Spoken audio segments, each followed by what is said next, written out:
Hello students, today we are going to study population dynamics. It is basically the study of how age structure, population, density, distribution and numbers change in response to changes in environment condition. कि कैसे environment की condition, हमारे आसपास के वातावरण की condition के according age structure, population density, distribution और उनका number change होता है. Most of population live together in clumps और पैचेस. वो क्लम्स और पैचेस में रहती हैं, अनइवनली डिस्ट्रीब्यूटेड रहती हैं. सो पॉपुलेशन कैन ग्रो, श्रिंक और रिमेन स्टेबल. पॉपुलेशन बढ़ती भी है, कम भी होती है और स्टेबल भी रहती है. Next come population age structure. Age structure is the proportion of individual at various ages. उन इंडिविजुअल का प्रोपोर्शन अलग अलग एजेस पे. Population density. Population density is the number of individual in a population found in a particular area or volume. Population density particular area में कितने number of individual रह रहे हैं. Next is immigration. Immigration is arrival of individual from outside the population. किसी भी population से बाहर से individual आके add हो जाते हैं, उसे हम बोलते हैं immigration. Next is immigration. Living of individual from population. किसी भी पॉपुलेशन से इंडिविजुअल्स का उस पर्टिकुलर पॉपुलेशन को छोड़ के जाना is immigration. Next is biotic potential. Capacity for population growth under ideal condition. किसी भी पॉपुलेशन की कैपेसिटी, किसी भी इंडिविजुअल की इनहेरेंट कैपेसिटी ग्रो करने की under ideal circumstances. Ideal circumstances हम पहले भी डिस्कस कर चुके हैं, जिसमें no physiological barrier, no resource barrier, किसी भी तरह का कोई भी ऑब्स्टेकल नहीं हो ग्रोथ में, उसको हम क्या बोलते हैं, biotic potential. Next is intrinsic rate of increase which is represented by small R. Small R is the rate at which a population of a species would grow if it had unlimited resources. किसी भी population की capacity grow करने की अगर उसके पास जो resources हैं वो क्या हैं, अनलिमिटेड.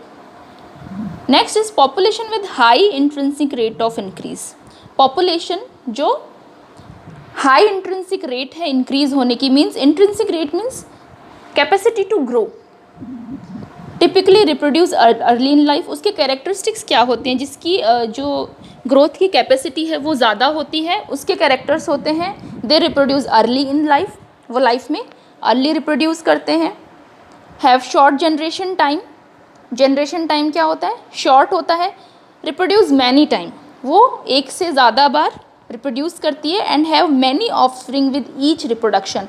और हर रिप्रोडक्टिव इवेंट के बाद उनके जो ऑफस्प्रिंग हैं वो बहुत ज़्यादा होते हैं. So research reveal that no population grow indefinitely because of limitations.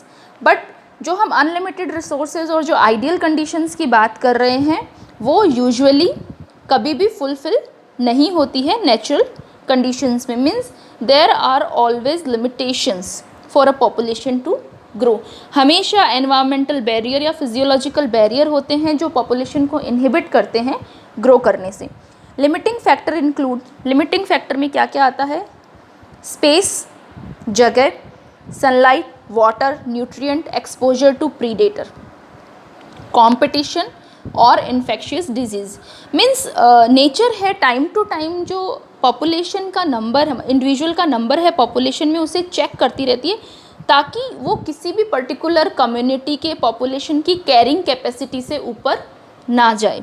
Carrying capacity होती है किसी भी कम्युनिटी की capacity to hold a fix number of individual. इतनी कम मतलब उस पर्टिकुलर एरिया में या फिर पर्टिकुलर रिसोर्स के अकॉर्डिंग कितना कोई कम्युनिटी इंडिविजुअल किसी पॉपुलेशन का होल्ड कर सकती है. So there are always limit to population grow in nature. Next is environmental resistance. Environmental resistance is combination of all factors that act to limit the growth of a population. Environmental resistance उन सब का combination है factor का जो population grow पे limit की तरह काम करते हैं. So biotic potential plus environmental resistance is equal to carrying capacity, which is represented by capital K. So biotic potential or environmental resistance. Biotic potential means capacity of individual to grow. Intrinsic rate of growth plus environmental resistance, इन दोनों को मिला के क्या बनती है? Carrying capacity. So next is carrying capacity, maximum population of a given species that a particular habitat can sustain indefinitely without being degraded. Means किसी particular species की कितनी पॉपुलेशन कोई भी पर्टिकुलर जो कम्युनिटी है वो सस्टेन कर सकती है विदाउट डिग्रेडेशन, उसे हम क्या बोलते हैं? Carrying capacity. Next is exponential growth और geometric growth. Exponential growth is start slowly but then accelerate as the population increase. जो एक्सपोनेंशियल ग्रोथ होती है, जो ज्योमेट्रिक ग्रोथ होती है, वो फर्स्ट धीरे शुरू होती है and then accelerate as population increase, और जैसे जैसे पॉपुलेशन इंक्रीज होती है वो वैसे वैसे बढ़ती रहती है. So plotting the number of individual against time yield a J shape growth curve. Exponential growth में हमेशा जो कर्व है वो क्या रहता है? जे शेप रहता है. Next is logistic growth, rapid exponential growth. इसमें क्या है? जो एक्सपोनेंशियल ग्रोथ क्या है? वो रैपिड है, वो फास्ट है, followed by steady decrease in population growth. एक बार वो बहुत ज़्यादा बढ़ेगा एंड देन जैसे जैसे पॉपुलेशन ग्रोथ होगी वो थोड़ा स्टीडी फॉर्म में आ जाता है until the population level of. Plotting the number of individual against time yield a sigmoid और S shaped curve. जो लॉजिस्टिक ग्रोथ होती है उसका कर्व बनता है S शेप, और जो एक्सपोनेंशियल और ज्योमेट्रिक ग्रोथ होती है उसका कर्व बनता है J shape. So here the J shape and S shape curve in graph. So the number of individual which can hold by a particular population is called as carrying capacity. So जो graph में show हो रहा है कि carrying capacity पे आके जो population की ग्रोथ है वो क्या हो गई? स्टेबल हो गई है. तो ये है कैरिंग कैपेसिटी.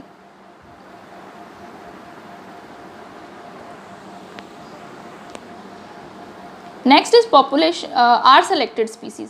तो नेचर में दो तरह के स्पीसीज़ हम थोड़ा सा इकोलॉजी में पढ़ते हैं, आर सेलेक्टेड स्पीसीज़ और K selected species. So R selected species have many usually small offspring.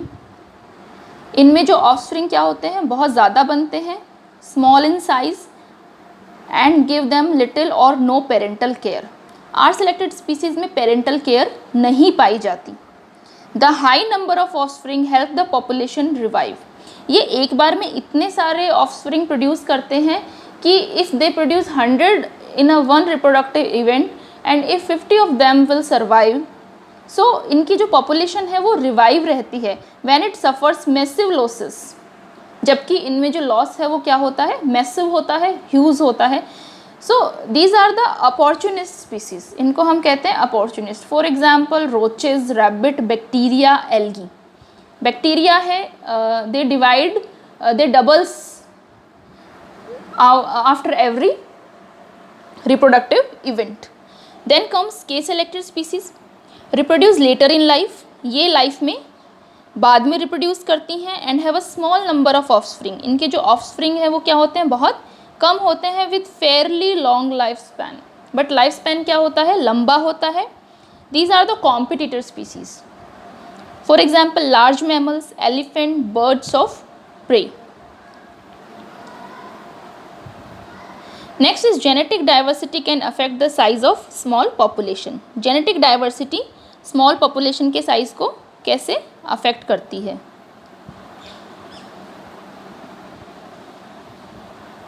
So first is the founder effect. Founder effect is when a few individual in a population colonize a new habitat that is geographically isolated from the other member of a population. Founder effect उनको बोलते हैं जिसमें कि particular जो